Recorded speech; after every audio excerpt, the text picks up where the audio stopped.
አያድርገውና በጣም ከሚወዱት ቤተሰብ መካከል ልጅዎ ሊሆን ይችላል ወይንም ሌላ ቤተዘመድ ሊሆን ይችላል። በድንገት አንዱ ትን ቢለው ወይንም ቢታነቅና በወቅቱ መነጋገርም ሆነ መተንፈስ ተስኖት አይኑ ፍጠጥ ቢልበት በዛች ቅጽበት ምን ያደርጋል? ውሃ ይሰጡታል ወይንስ ያነቀውን ነገር ለማውጣት ይሞክራሉ? ሁለቱንም ካደረጉ ሁለቱም ስህተት ነው። ይልቁንም በፍጥነት ለአምቡላንስ ከደወሉ በኋላ ወዲያውኑ ሁለት የመጀመሪያ የሕክምና እርዳታ ዘዴዎችን በፍጥነት መተግበር ይኖርበታል። እነዚህ የሕክምና እርዳታ ሁለት ዘዴዎች ምንድናቸው የሚሉትን ስናይ በመጀመሪያ የታነቀው ሰው መሳል ወይንም ማሳል መቻሉና መተንፈስ መቻሉን ቼክ ማድረግ ይኖርብናል። ቼክ አድርገን መተንፈስ የሚችል ከሆነና ማሳል የሚችል ከሆነ እንዲያስል ማበረታታት ይኖርብናል። ነገር ግን የማያስል ወይንም የማይተነፍስ አይነት ደረጃ ላይ ከሆነ ያለው ሁለት የመጀመሪያ የሕክምና እርዳታ ዘዴዎችን በፍጥነት መተግበር ይኖርብናል ማለት ነው። አንደኛው የሕክምና እርዳታ አተገባበር የታነቀውን ሰው ከአንገቱ ዘንበል እንዲልና ወደፊት ጎንበስ እንዲል በማድረግ ከጀርባው በግራ በኩል በመሆን አንደኛው የግራ እጃችንን ከወደፊት ደረቱ ቀፍ አድርገን በመያዝ እና በጀርባው ደግሞ ከወደኋላ በቀኝ እጃችን የቀኝ እጃችንን እንደዚህ በመዘርጋት ይህኛውን ሳናጥፍ እንደዚህ በመዘርጋት በቀኝ እጃችን ማለት ነው በዚህ ከጀርባው በትከሻና በትከሻው መካከል ከታች ወደ ላይ እንደዚህ 5 ጊዜ በተከታታይ እየመታን ያነቀው ነገር መውጣት አለመውጣቱን ቸክ እያደረግ 5 ጊዜ በተከታታይ እንደዚህ መምታት ይኖርብናል ማለት ነው። ስንመታም መምታት ያለብን እሱ ጎንበስ ይላል። ስንመታ ደግሞ ከታች ወደ ላይ የአየር ቧንቧውን የዘጋው ነገር እንዲወጣ እንደዚህ መምታት ይኖርብናል ማለት ነው። ጠንከር አድርገን መምታት ይኖርብናል።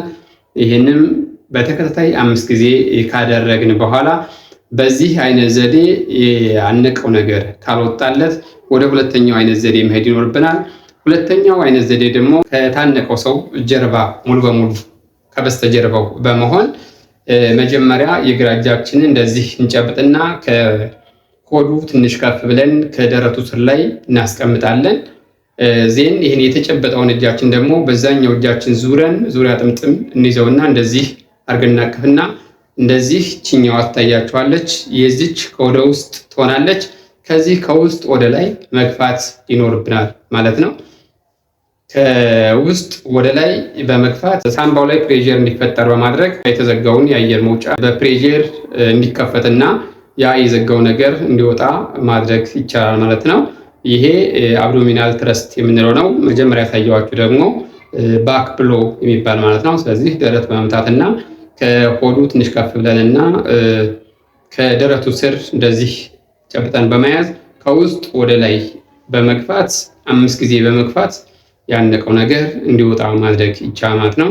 ይህን ዘዴ የምንከተለው ምናልባትም የታነቀው ሰው ከ1 ዓመት በላይ ያለ ሕፃን ከሆነና ወይንም አዋቂ ከሆነ ነው። ነገር ግን የታነቀው ሰው ከ1 ዓመት በታች ከሆነ ወይንም ነፍሰ ጡር እናት ከሆነች ቀጥታ ሆዱ ላይ የምንከተለውን ዘዴ መጠቀም የለብንም።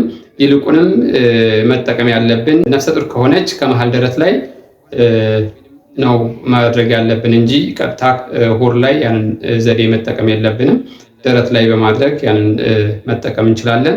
ነገር ግን እድሜው ደግሞ ከ1 ዓመት በታች ከሆነ 2 አይነት ዘዴዎችን መጠቀም እንችላለን። አንደኛው ልጁን ወደ በአፉ እንደፋውና ጭናችን ላይ አድርገን በአንደኛው እጃችን በመሃል ደረቱ እንገባና አንደኛው እጃችን ላይ ልጁን እናስተኛዋለን። ፊቱን ወደ ታች እንዲዞርና እንዲዘቀዘቅ ከአንገቱም ዘግዘቅ እንዲል በማድረግ ከላይ ጀርባውን 5 ጊዜ በመምታት እንዲወጣ በማድረግ እንችላለን። በግራቪቲ ቅንጭላቱን ወደ ታች ዘግዘቅ አድርገን በአፉ ደፍተን ጭናችን ላይ አድርገን ያንን ዘዴ በፍጥነት ሳንደናገጥ ማድረግ ይኖርብናል ማለት ነው።